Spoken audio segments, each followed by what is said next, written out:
Hey everybody, welcome back to my channel. We are on day 5 now of the story and I'm hoping that things start to speed up a little bit. There's definitely going to be parts where it slows right back down again, but those first 4 days, definitely a lot occurred. I actually haven't posted, as of the day I'm filming this video, I haven't posted any videos on YouTube yet. I'm kind of filming a little bit in advance just to make sure that I can actually tell the story and actually get through it. I'm also really nervous to post these videos on YouTube for a variety of reasons.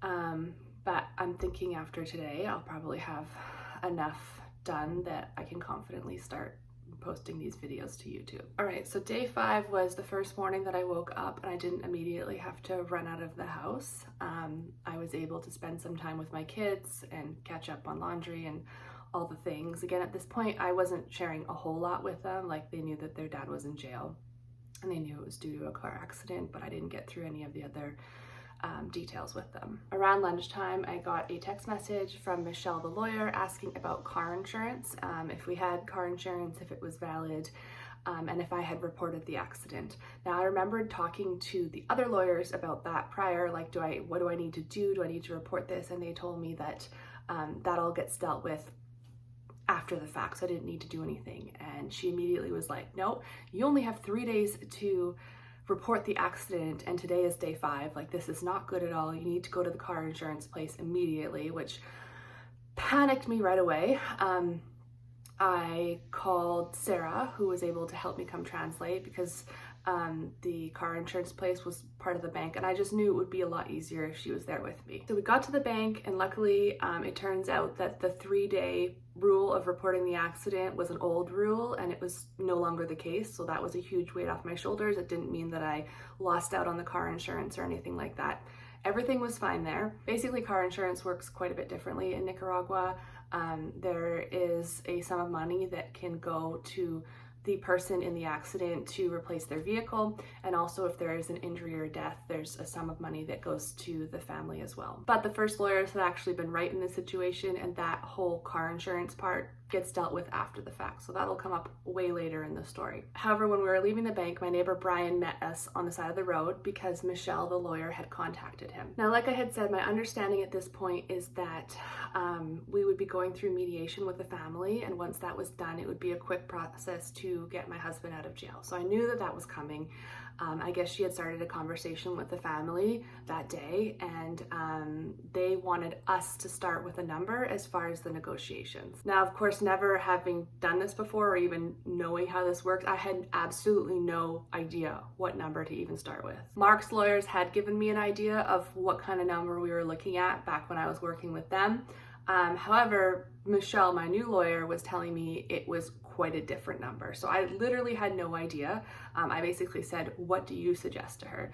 And so she suggested a number to me, and I was like, oh, I was a little bit nervous about it because, again, I didn't know what number would be appropriate. But in the end, I trusted her opinion, and she said, we can always go higher. But let's start with this number. And again, I'm not talking about numbers, but she said, let's start with this number. I will let the family know. And both my neighbor and I agreed that that sounded good. By the time I got home, Michelle, the lawyer, had contacted me again saying that they were absolutely not happy with that number, and asked me permission if she could go higher. And I said, yes, absolutely. I just want my husband out of jail. Do what you need to do.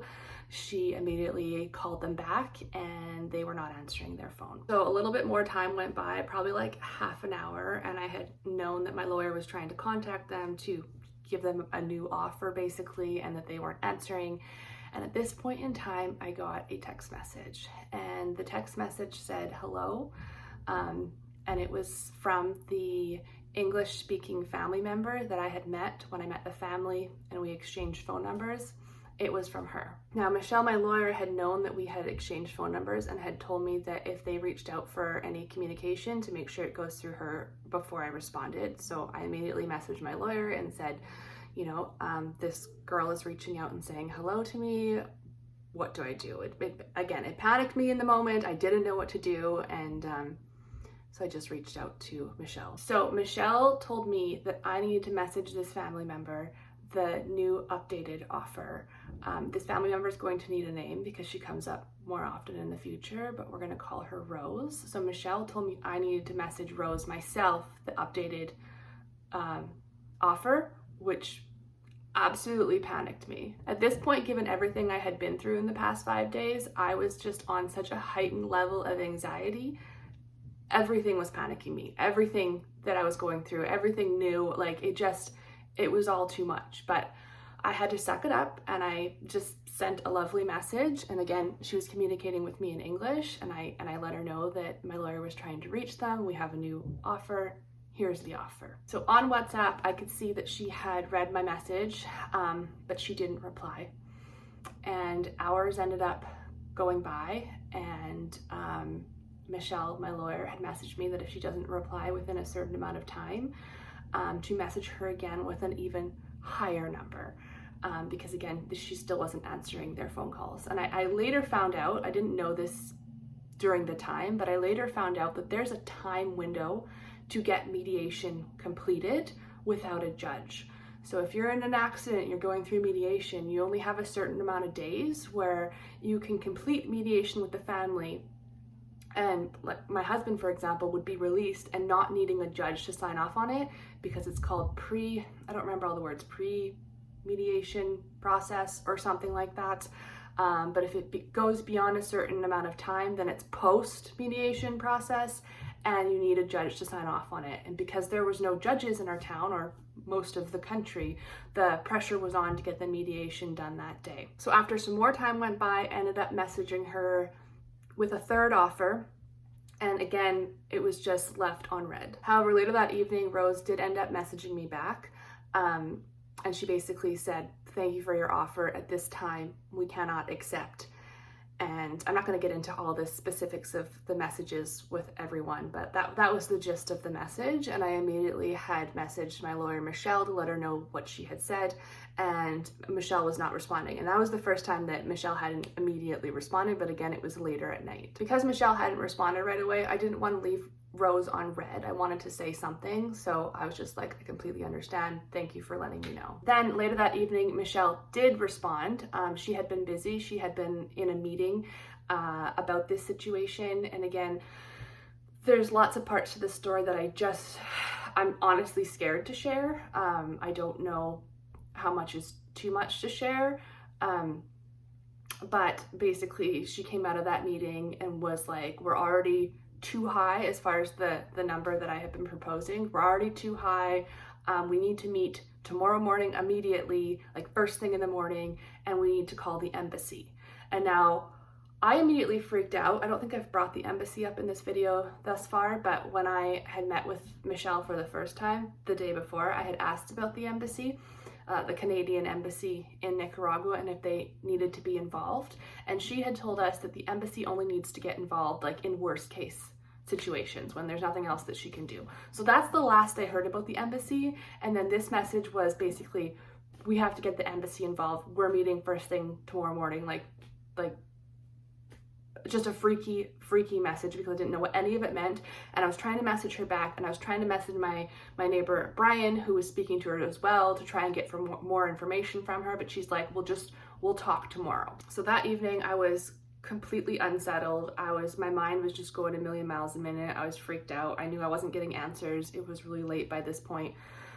I'm just reading some of the notes. I guess I had a call with my friend that evening and basically saying I'm not okay. Like this is too much. I can't handle any more bombshells, basically. Which if I only knew at this point in time how many more were coming my way. But anyways, I believe this is the day that I told my husband's parents, because up to this point we were just waiting. We kept thinking he was getting out soon. Like we were waiting for more information. Everything was, as you can imagine, we were out of the house 24/7. So I hadn't updated his parents yet. So I had a phone call with them and had to fill them in on all of this that had only happened in 5 days. They basically told me if we needed them, they would be there, which was awesome to hear. My stepdad, his health was really not doing well. I think it was probably at this point that they were realizing that they couldn't stay if my husband didn't get out of jail. They had 1 week left in their trip, and that they wouldn't be able to stay beyond that because he needed to get back to Canada and be seen by a doctor.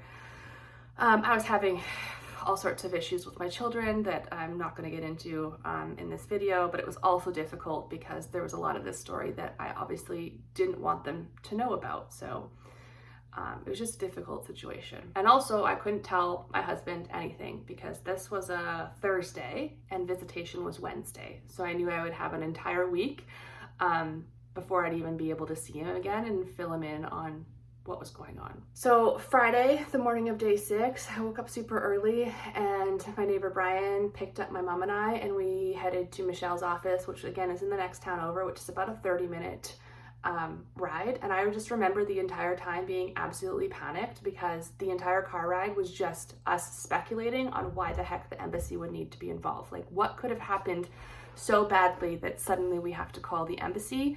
And I remember Brian bringing up things that I didn't even think of, and it was just a car ride full of panic. It turned out not being as bad as all the things that we were speculating when we did see Michelle, but basically what had happened the night before, what she had found out about and why she wasn't responding, is that because we hadn't mediated by this point, by day 5, and also because family members were showing up at the police station in the next town over trying to claim this mediation money, trying to claim that they're the beneficiaries of this money, and we found out that there was actually fake family members showing up. So there was a lady who was pregnant who was trying to claim that she was his wife or girlfriend and this was the baby. There was other fake family members. There were just all sorts of people coming into the police station trying to claim that they were related to the man who had passed away and that they were entitled to this money, which is crazy.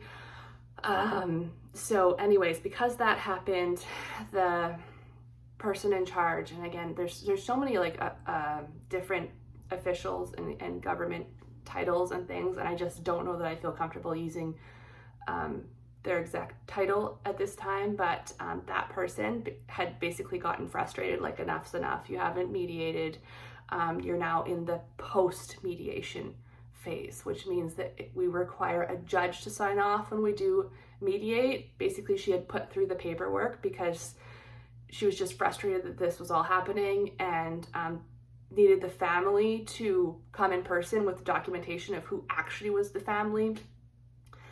So yeah, basically we needed a judge at this point. My lawyer also told me at this time that the mother of the deceased was actually happy with the amount that we were offering for mediation, and it was the rest of the extended family, the real family, that was not, and that was basically stalling things as far as negotiations went. That's all. This is also the point in time that we found out that he had been drunk and speeding. I guess the police report came back at this time. His bike was also off. It was in neutral because it was a downhill, so there was no lights on at this point in time because he was coasting. So the reason we needed to get the embassy involved is because it was our hope at the time that if we got the embassy involved, they could push through the pre-mediation phase, not needing a judge. That whole process, that's what we were hoping, is that the embassy could get involved and let us mediate without a judge. So Michelle ended up calling the embassy on speakerphone, and we were all there for that conversation. The man at the embassy, who will also need a name, we will call him Nathan. He was the one assigned to our case basically, and he was bilingual in Spanish and English, and so they basically had a conversation mostly in Spanish, and I was filled in after the fact, but it was basically just her giving the details of everything that's going on, and that we need support pushing this through without a judge. We then left Michelle's office, and she let us know that because we were in the post-mediation process anyways, there was no rush to get the mediation complete at this time, and that nothing was going to happen over the weekend, and that mediation would resume on Monday. Also, the embassy needed a form signed by my husband giving consent to work on the case basically. So we went to the police station on the way back, and they made us sit there and wait hours. And at one point we noticed that there was a TV on the wall. I don't know how we didn't notice it in the days prior, but there was a TV on the wall, and it was broken up into like 9 different images of different rooms, I guess, around the police station. And that is the first day that I noticed that I could see the cell where they were holding my husband. I couldn't see, like you could just see the bars, and then it was kind of shadows behind it because there wasn't a lot of light in that building. And you could kind of see movement. But finally, after a few hours, the police officer agreed to let my husband sign. They didn't let us see him, but they took the paper back to him, and we were watching the cameras as they brought it to him. And as he came closer to the front of the cell, I was able to see him and sign the papers. And that was such a surreal, traumatizing moment to witness my husband sign the papers and see him in a jail cell, but not be able to speak to him. And then knowing for the days and weeks that went on, I would be able to look up there, and that was my husband's jail cell. Okay, so when I got back home finally that day, I had learned that my stepdad, there were more health-related issues, like things were really not going well, and that's when they for sure decided that they had to leave on their normal scheduled date, which was the following week. And that is when I called Harrison's parents and said that I needed them here. Again, I was still hopeful that he would get out quickly, but at this point we had been through so much that I knew that even if he did get out in the next couple of days, we would just need their support to, heal and just get through everything that just happened. So I had called them and asked them to fly out. That evening, I also started spiraling and just getting super angry about the original situation with Mark and his lawyers, and trying to figure out if I should do anything about it in that moment, because again, we had paid them, and also they had completely lied to us and taken advantage of us. And I remember talking to different people about it, and basically ultimately deciding to wait till he got out, because I didn't know what kind of power they had. Like, they were actual lawyers, I knew that, but I didn't know if they could somehow make his situation worse. So I decided to hold off on dealing with that situation until my husband got out. So now we are on a weekend, a Saturday, and I knew that nothing was going to happen because no government offices were open, like lawyers aren't working, nothing was going to happen over the weekend. But it's at this point that my ulcerative colitis started to flare up. Now, if you watched my first video talking about the last 3 years in Nicaragua, I had been med-free, no flare-ups, and the healthiest I had been in a long time. However, ulcerative colitis is very heavily tied to stress, and given the extreme stress I had been in the past week, it started to flare up. This is when I began trying everything that I had in the past years that I knew helped with the flare up. But again, this will come up more in the story, but this is the beginning of when things started to go downhill with my health. Now, nothing super important happened over the weekend until Sunday night. Sunday night, I think it was like 8 o'clock at night, I got a call on my phone from Rose. Rose is the family member who speaks English. She's actually a sister of the man who passed away. And she called me, and it immediately panicked me because, again, my lawyer Michelle had told me to let her know before I have any communications with her. So I didn't end up answering the call. I ended up messaging my lawyer that evening, and Michelle ended up responding to me on a Sunday night and immediately told me to call her back. And I remember panicking because I didn't know what she was going to say. I was not in great health, and I was just scared. I was really scared. I called her back, and Rose and I had a conversation in English, and I will say her English was not the greatest. I could understand her for the most part, but just like my Spanish is not the greatest, there was a little bit of a language barrier there. She had basically told me that her mom was not doing the greatest, her mom's health, due to all the stress, and that's why they weren't able to negotiate the past Thursday, but that they do want to mediate, but that they don't like lawyers. So I remember her making it very clear that basically she thinks, all lawyers are bad people, and that they're aggressive, and that they're just out for money, and they were just really uncomfortable with the fact that I had a lawyer, and that they prefer to meet with me without the lawyer. And again, this wasn't a text message conversation, so I couldn't ask my lawyer in the moment, but I basically agreed with her, and she said that the next day she would be sending me a location and time of where to meet to do this negotiation. Now, on the phone, she had told me a number that they wanted to meet at as far as mediation. And this would be a lot easier to explain if I could say the numbers, but this number sounded very similar to a much, much larger number, like 5 times the amount.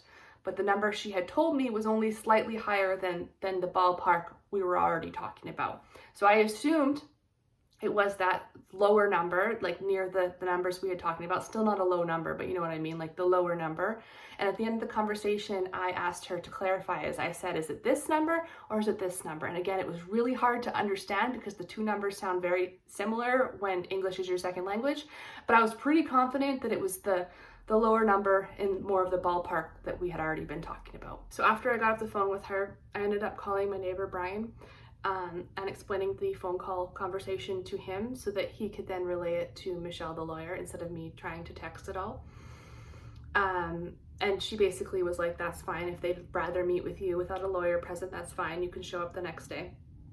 And at some point during the time that I was talking to him, I received a text message from Rose, and it was an image. And this is so, there are lots of triggering moments for me in this story, and this is one that definitely sticks out. It was a photo that you click on to open. So I remember clicking on it, and a black screen came up with just a number, just a value number. And it was the higher number, the one that I was pretty confident she wasn't saying, because it was so out there that I was like, this is not, but I just wanted to confirm that that's not the number we were talking about. It was that number. And I immediately just, I was in absolute shock. I messaged Brian back and my neighbor and told him, and he's like, what are you talking about? And I tried to go back in and open it because I was going to send a screenshot to him. And it was one of those photos where you could only click on it once. Like it now said opened, and there was no ability to click on it again. So he was in shock. I was in shock. Like, I don't have that amount of money. In my wildest dreams, I never thought that it would be that number. I can't remember if he told Michelle or if I told Michelle, and she was just like, that's absolutely absurd. Like, we were already too high, because of course she knows what normally happens, what typical numbers are for this mediation process, and we were already well above that. So she's like, this is absolutely outrageous, and basically told me to meet with them the next day and see where that went. So I think I'm going to end this video at the end of this Sunday night, but one other thing did still happen that evening, super late into the evening. I received a message on Facebook, a message request from somebody that I didn't know at all, that basically said that they knew my husband was in jail and that they had a note from him and that they wanted to give it to me. And I was so like overly panicked at this point based on the conversation I just went through and everything that was happening. I didn't know if I could trust them. I didn't know if this was real. I didn't know if I should respond. So I didn't respond that evening. And I'll talk about that on the next day. But yeah, I guess I'll be back for the next part after this.